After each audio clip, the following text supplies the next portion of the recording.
I would like to normalize changing our opinions based on information presented to us. If we're environmentalists, right, we should believe in science. The climate data changed over the years. We change our approach. The theory changes. We learn new things. We change the way we present information and how we tackle those issues. I feel this way about zero waste.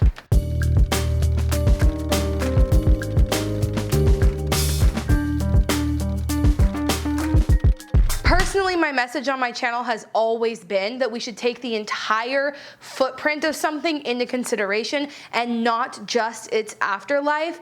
But I feel like somehow I got pigeonholed into just talking about how plastic is awful and why zero waste is the solution to that. But again, the more information I learn, the more data we take in. As someone with an environmental science degree, my duty to science and to my own personal beliefs is to adjust my approach as new information is presented to me, which is why I think there are so many more important things to focus on than our individual plastic footprint, okay? I also just feel like in general, enough of that information is out there from myself and so many others that you probably get the point, and we can shift our attention a little bit more to other issues that have a bigger impact on the environment.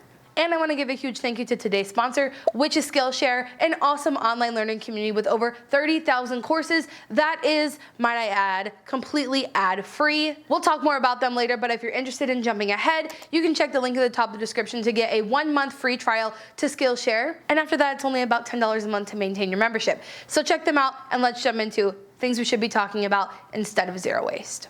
First things first is obviously surrounding climate change. Climate change is definitely having its moment in the media, throughout culture and all that sort of stuff, which I love to see because when I first came to the environmental movement 10 plus years ago, it was still a hotly debated topic if climate change was even real or not. But climate change is not the Easter Bunny. It's not a debate. The science says it's real. 97% of scientists agree it's human caused, and so we're done with that debate, okay? But something we should be talking about more is how to transition from the heavy reliance we have on fossil fuels over to renewable resources. And specifically, something we should be talking about right now is the pipeline that is highly debated, and that is Line 3. Building an entire population based on the reliance of something that we will run out of is kind of stupid for one of the smartest species ever on Earth. I think we should be talking about that more, but right now specifically we have a very unique opportunity with Line 3 to stop new construction and also just to stop the use of it in general because it is already an existing pipeline. Line 3 specifically carries diluted tar sands from Alberta, Canada over to Wisconsin. The problem with pipelines in general is not if they're going to leak, it is when. And the company that owns the Line 3 pipeline that is highly contested right now has already had 800 spills over the course of 10 years. But one of the arguments I've heard a lot, because I live in a red state, the biggest oil producing state in the country, I have conservative family members, is that the price of gas right now is just too high. And this pipeline would help lower the cost of gas, which number one, lowering the cost of gas only increases our dependence on it, which is problematic for more than just the climate, but I digress. The biggest insult to me of Line 3 is that it is having environmental impacts and impacts on the indigenous people who live on those lands, while the economy of those native people and the US economy in general will not benefit from the materials flowing through this pipeline.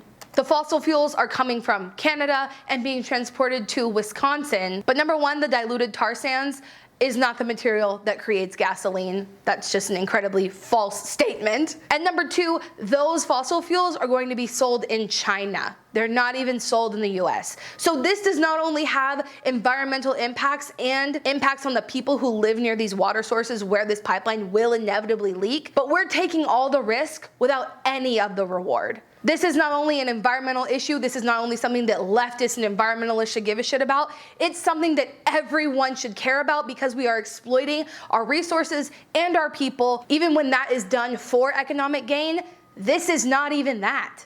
You can't use the argument of economic gain against the Line 3 pipeline. So the proposed new route of Line 3 It crosses 227 lakes and rivers, including the Mississippi River, and rivers that feed directly into Lake Superior, putting those waterways at risk of spill from the 915,000 barrels of tar sands oil that would flow through Line 3 every single day. And honestly, apart from the environmental implications of pipelines like this, the amount of correlation there is to indigenous people, Native Americans who are being exploited, taken advantage of, when the people are in the presence working on these pipelines is very, very disturbing. And like I said, we have a very unique opportunity with this pipeline specifically because where it's being contested right now in Minnesota, they have a lot more say in what happens. So what can we do to help out with Line 3? First thing you can do is share this information. If you didn't already know all of this stuff, probably your friends and family don't either. So share this video, or I'll leave some links below to indigenous people who are at the front lines of this. You can share their information, whatever you think is going to resonate best with people to get them on board. You can actually go there and protest in person if that's something that you're comfortable with and able to do. We can divest our money from the big banks and stuff that are funding Enbridge.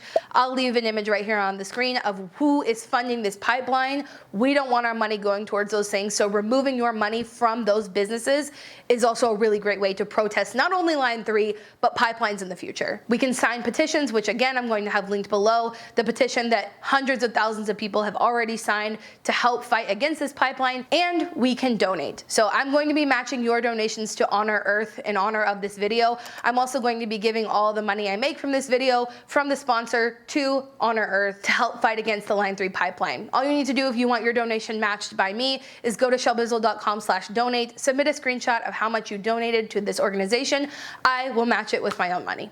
As I'm talking more about things we should talk about aside from zero waste, I'm not an activist. I am an educator, I am a communicator, I am an environmentalist, but I'm not good at being an activist. But when I have a unique opportunity like what we have right now with Line 3, I think it's incredibly important that we come together as a community and take action. So in that similar vein, I think it's also important that we talk more about the importance of petitions. Petitions are often what lead to getting propositions for people to vote for in your local city. It's also often what leads to change up at the top of the federal government. I encourage you to sign the petition for the Line 3 pipeline specifically, but in addition, I personally would like to share more about petitions that we could partake in to have bigger collective change. And I think we should be talking about it more as individuals. Even if you don't have a platform of hundreds of thousands of followers, you have friends and family who can add to these petitions that can have larger scale change. And I think if we talk about them more and we talk about the importance of them more and how they can actually lead to large scale change, that's a conversation worth having. And since the petitions kind of spun off of me talking about Line 3, as does divesting our money from fossil fuels, so taking them out of big banks, investing in things that we believe in. I'm not going to spend a lot of time in this video talking about that, but I think it's a conversation we should be having more. And I have a dedicated video about how that works and how you can divest, so I'll link it up here. I'll also be talking more about that in terms of investments because I'm building my investment portfolio. I'm a baby at this, so give me some time, but it's coming. Wow, we are really talking about some heavy topics here because I just looked at what I wrote down to talk about to you next. And it's heavy, but it's something I really, really believe in.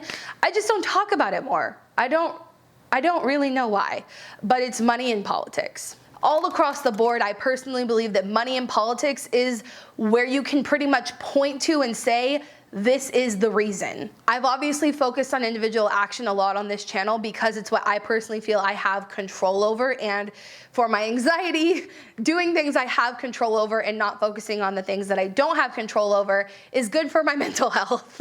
With that being said, something I do have control over is like giving money to organizations who will fight against the things that I believe in, right? Again, not a good activist right here, a good communicator. And so one of the things I told myself as soon as I graduated college and I got my first job, the first thing I was going to do after I got my first paycheck was start supporting an organization called Wolfpack. This is not an ad for Wolfpack. The point of this is not that, but it is just to say how important I think it is to get money out of politics. So Wolfpack is an organization that fights specifically to get Citizens United repealed.